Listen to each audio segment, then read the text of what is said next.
ఎన్టీఆర్ జిల్లా మైలవరం మండల రెవెన్యూ కార్యాలయం ఎదుట చంద్రాల గ్రామానికి చెందిన భూ నిర్వాసితులు నిరసన దీక్ష చేపట్టారు. 2016 పుష్కరాల సమయంలో రోడ్డు విస్తరణంలో ఇల్లు స్థలాలు కోల్పోయిన సుమారు 60 కుటుంబాలకు న్యాయం చేయాలని డిమాండ్ చేశారు. మంత్రి నారా లోకేష్ తమ గ్రామానికి వచ్చి సమస్యలు పరిశీలించాలని కోరారు. ప్రభుత్వం స్పందించకపోతే ఆమరణ నిరాహార దీక్షకు దిగుతామని హెచ్చరించారు.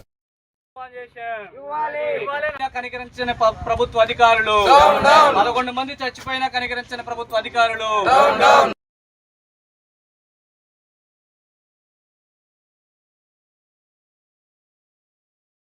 వెంటనే 11 ఏళ్లుగా రోడ్డు విస్తరణలో ఇల్లు కోల్పోయిన బాధితులను ఆదుకోవాలి. వెళ్లడం చంద్రాల గ్రామస్తులకు కాంపన్సేషన్ ఆదుకోవాలి. రోడ్డు విస్తరణలో ఇల్లు కోల్పోయిన బాధితులను ఆదుకోవాలి. రోడ్డు విస్తరణలో ఇల్లు కోల్పోయిన బాధితులను ఆదుకోవాలి. తక్షణమే కాంపన్సేషన్ ఇవ్వాలి. కనికరించిన ప్రభుత్వ అధికారులు 11 మంది చచ్చిపోయినా శ్రీకాకుళం